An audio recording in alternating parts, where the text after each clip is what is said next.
all, welcome to today's video. So இப்போ நம்ம என்ன பார்க்க போறோம்னா ASBA மெத்தட்ல எப்படி IPO அப்ளை பண்ண போறதுன்னு பார்க்க போறோம். ஸோ போன வீடியோவில் நம்ம UPI மேண்டேட் வழியாக எப்படி IPO அப்ளை பண்ணுறதுன்னு பார்த்தோம்.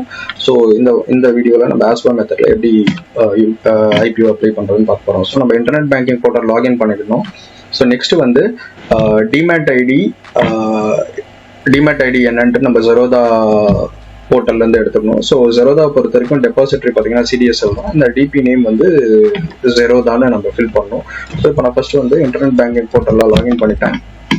ஸோ இது HDFC போர்ட்டல். ஸோ சிமிலர்லி எல்லா போர்ட்டல்லையுமே சிமிலர் கைண்ட் ஆஃப் மெத்தட் தான் நம்ம ஃபாலோ பண்ணணும் ASBA மெத்தடில் நம்ம அப்ளை பண்ணுறதுக்கு. ஸோ இதில் வந்து இந்த ரெக்வஸ்ட்ன்ற செக்ஷனில் போயிட்டு கீழே பார்த்தீங்கன்னா IPO or right issue new அப்படின்ற ஒரு செக்ஷனுக்கு போயிட்டீங்கன்னா அங்கே வந்து அக்கௌண்ட் நம்பர் மட்டும் கன்ஃபார்ம் பண்ணிவிட்டு கண்டினியூ கொடுக்கணும். ஸோ கண்டினியூ கொடுத்தீங்கன்னா நம்ம பேன் நம்பர் லிஸ்ட் ஆகணும், இங்கே லிஸ்ட் ஆகும். ஸோ நெக்ஸ்ட் வந்து நம்ம அந்த டேர்ம்ஸ் அண்ட் கண்டிஷன் அக்செப்ட் பண்ணிவிட்டு ப்ரொசீட் பண்ணோம்னா IPOக்கு அப்ளை பண்ண போகிறீங்களான்ற ஆப்ஷன் கேட்குது. நம்ம சப்மிட் கொடுக்கணும். சப்மிட் கொடுத்த உடனே இது IDFC செக்யூரிட்டிஸ் பேஜுக்கு ரீடைரக்ட் ஆயிடுச்சு. ஸோ இங்கே வந்து நம்ம எந்த IPOக்கு நம்ம அப்ளை பண்ணுறதுன்னு இங்கே வந்து இருக்கிற எல்லா IPOவும் லிஸ்டட் ஆகும், ஸ்டார்ட் டேட் எண்ட் டேட்டோட. ஸோ இப்போ பார்த்தீங்கன்னா நம்ம வந்து இப்போ ஆர்கேட் டெவலப்பர்ஸ் லிமிடெட். ஸோ இது பார்த்தீங்கன்னா இது எம்ப்ளாய்க்கு உண்டான இஷ்யூ. ஸோ நம்ம வந்து arcade developers limited general. So இதில் போயிட்டு நம்ம வந்து அப்ளை கொடுக்கணும். ஸோ இன்கேஸ் எம்ப்ளாயியாக இருந்தால் ஃபர்ஸ்ட் ஆப்ஷன் சூஸ் பண்ணணும். ஸோ நம்ம எம்ப்ளாயின்றதுனால ஜென்ரல் கேட்டகரியில் அப்ளை பண்ணுறோம். ஸோ இங்கே வந்து நம்ம டேட் ஆஃப் பர்த் ஃபில் பண்ணிக்கணும். அண்ட் தென் டெபாசிட்ரி வந்து CDSL அண்ட் டிபி நேம் பார்த்தீங்கன்னா ஜெரோதா.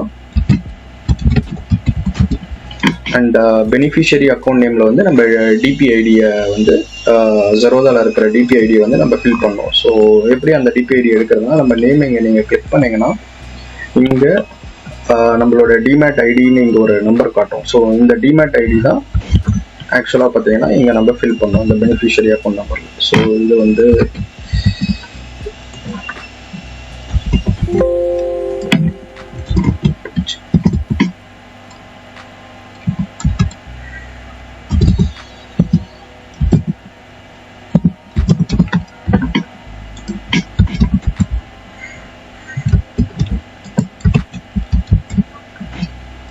சப்மிட் பண்ணிவிட்டு நெக்ஸ்ட் வந்து வேறு எதுவுமே நம்ம ஃபில் பண்ணாமல் இங்கே ஐ அக்ரி கொடுத்து ப்ரொசீட் கொடுத்துடணும்.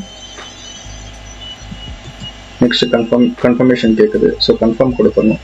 ஸோ கன்ஃபார்ம் கொடுத்தோடனே your bid has been successfully பிளேஸ்டுன்ற மாதிரி நம்ம அப்ளிகேஷன் நம்பரோட வந்துடும். ஸோ நம்ம நெக்ஸ்ட் வந்து க்ளோஸ் கொடுத்துட்டு நம்ம IPO ஆர்டர் புக்கில் நம்ம ப்ளேஸ் பண்ண ஆர்டர்ஸ் எல்லாம் இங்கே காட்டும். ஸோ நான் இதுக்கு முன்னாடி நேற்று பார்த்தீங்கன்னா நார்தன் இருக்க இதே மெத்தடில் பண்ணேன். ஸோ அந்த ஸ்டேட்டஸ் பார்த்தீங்கன்னா இங்கே எக்ஸிக்யூட்டட்னு காட்டுது.